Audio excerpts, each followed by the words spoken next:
Hello students, welcome to my channel. This is Pooja, your math tutor, and in this video we are going to do the sum that you have seen on the thumbnail. So without wasting any time, let's start. We have a statement. A tent is in the shape of a cylinder surmounted by a conical top. एक tent कैसा है जिसका नीचे से cylindrical है, एक cylinder surmounted bye a cylinder के sir पे क्या है, conical top, right. If the height and diameter of the cylindrical part are 2.1 meter and 4 meter respectively. Okay, cylindrical part की हमें हाइट भी गिवन है एंड डायामीटर भी गिवन है and the slant height of the top is 2.8 metre. जो टॉप पे cone है उसकी स्लांट हाइट भी गिवन है. Find the area of the canvas used for making the tent.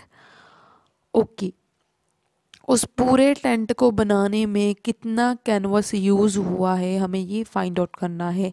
इसका मतलब हमें क्या फाइंड आउट करना है, total surface area of tent, right. Total surface area of tent कैसे फाइंड आउट करेंगे. एक तो curved surface area of cylinder जो कि हमें बाहर से दिखाई दे रहा है and secondly curved surface area of cone जो कि हमें बाहर से दिखाई दे रहा है, राइट. डायग्रामेटिकली समझेंगे तो और अच्छे से समझ आएगा.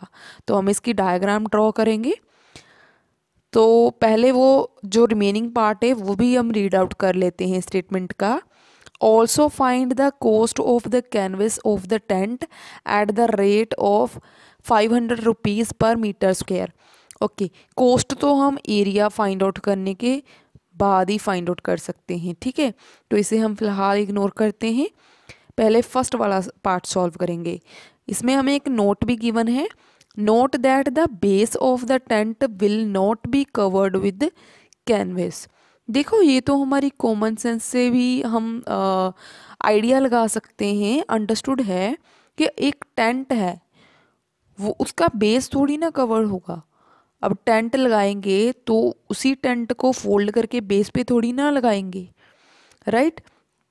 तो थोड़ा बहुत कॉमन सेंस को यूज़ करते हुए हमें आगे प्रोसीड करना है.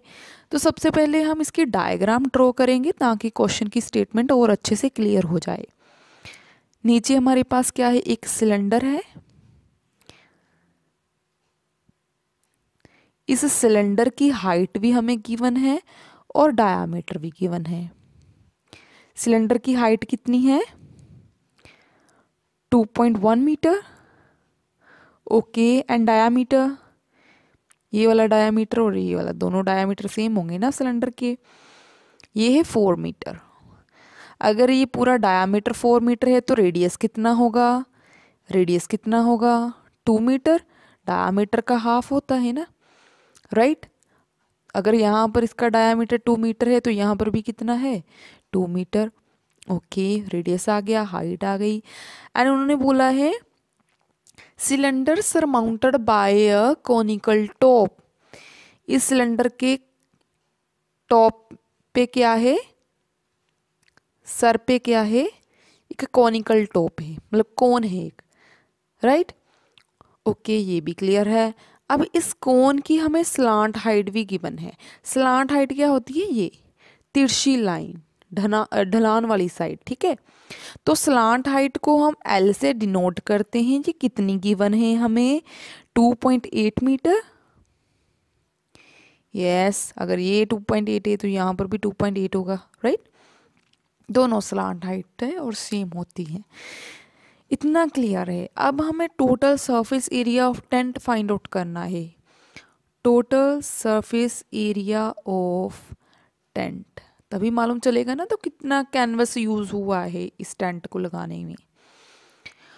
तो इसका टोटल सरफेस एरिया आप देखो, वो पोर्शन जो हमें बाहर से दिखाई दे रहा है, क्या दिखाई दे रहा है, एक तो ये curved surface area of this cylinder जो बाहर से दिखाई दे रहा है, राइट. और एक ये curved surface area of cone, right, जो कि बाहर से दिखाई दे रहा है. तो ठीक है, यहाँ पर लिख दो curved surface area of cylinder, mostly यहाँ पर लिखते हैं cylindrical part, conical part, but मैं डायरेक्ट ऐसे लिख देती हूँ, ठीक है, आप वैसे भी लिख सकते हो, plus curved surface area of cone, ठीक है। यहाँ पर आगे जगह नहीं थी तो मैंने नीचे लिखा, आप एक लाइन में भी लिख सकते हो ये। ओके, फर्दर हम कैसे प्रोसीड करेंगे, देखो curved surface area of cylinder क्या होता है, 2πr(h) plus curved surface area of cone क्या होता है, πr(l). देखो फॉर्मूलाज आपको लर्न होने चाहिए, अगर फॉर्मूलाज को लर्न करने में आपको कोई प्रॉब्लम आ रही है तो आपको इन फॉर्मूलाज की डेरिवेशन देखनी चाहिए, क्योंकि डेरिवेशन देखने के बाद कि ये फॉर्मूले कैसे डराइव हुए हैं ये देखने के बाद हमें कन्फ्यूजन कम होता है, और बाई चांस हमें फॉर्मूला भूल भी जाए तो हम खुद से डराइव कर सकते हैं। तो आपको डेरिवेशन की वीडियोस देखनी चाहिए, बट अगर आप डायरेक्ट लर्न कर रहे हो अच्छे से तो नो प्रॉब्लम, आप डायरेक्ट भी लर्न कर सकते हो। ओके, अब देखो अब हमें क्या करना है, अब हमें यहाँ पर इनकी वैल्यूज़ पुट करनी है, ठीक है, जो भी यहाँ पर पैरामीटर्स हैं उनकी वैल्यूज़ पुट कर दो। ये 2 एज इट इज़, पाई की वैल्यू क्या पुट करोगे, 22/7। वी नो दैट जब तक पाई की वैल्यू गिवन ना हो तब तक हमें क्या लेनी होती है, 22/7। इसमें स्टेटमेंट में हमें कोई और वैल्यू गिवन नहीं है पाई की, तो 22/7। ओके, आर रेडियस की वैल्यू क्या है, देखो चाहे कोन का रेडियस हो चाहे सिलेंडर का रेडियस हो, दोनों का रेडियस सेम है, कितना है 2 मीटर, तो यहाँ पर 2 लगा दो, इनटू हाइट ऑफ सिलेंडर कितनी है 2.1, तो ये लगा दी। अब प्लस का साइन, अब इसकी वैल्यूज़ भरो, इनकी पाई की वैल्यू 22/7 इंटू आर की वैल्यू, रेडियस तो 2 मीटर है, okay, multiply slant height, L की वैल्यू कितनी गिवन है, स्लांट हाइट कितनी है 2.8 मीटर। ओके, अब जिसकी कटिंग हो रही है उसकी कटिंग कर दो, 7 1 ज़ा 7, 7 3 ज़ा 21, पॉइंट है तो 0.3 आएगा, 7 1 ज़ा 7, 7 4 ज़ा 28, पॉइंट है तो 0.4 आ जाएगा। ओके, अब इसे रीराइट कर दो, देखो क्या बचा, 2 multiply by 22 multiply by 2 multiply by 0.3 plus यहाँ पे देखो 22 multiply by 2 multiply by 0.4।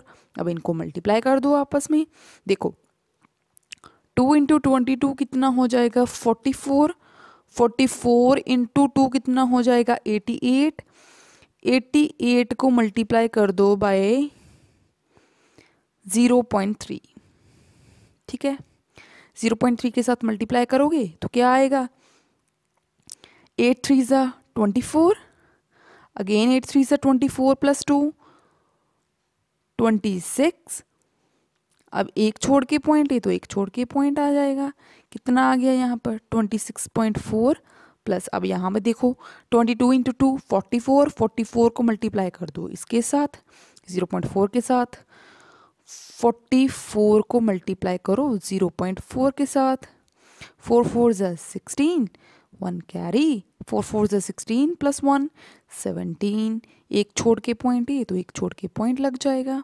Okay, यहाँ पर आ गया 17.6।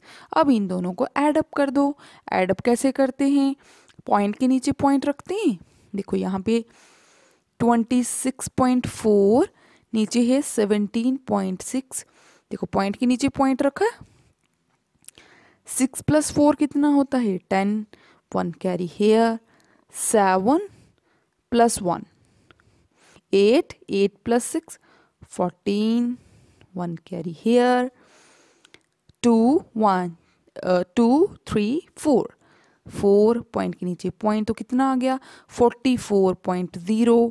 अब देखो 44 के बाद पॉइंट है और पॉइंट के बाद सिर्फ एक ज़ीरो है, कोई भी सिग्निफिकेंट फिगर नहीं है, तो इसका मतलब 44 ही होता है। इसे आप डायरेक्ट लिख सकते हो 44 मीटर्स में थी सारी मेजरमेंट्स तो मीटर आएगा, अब एरिया है तो स्क्वायर यूनिट आएगा, तो 44 मीटर स्क्वायर। ओके, यहाँ तक तो हमें ये मालूम चलता है कि कितना कैनवस यूज़ हुआ है।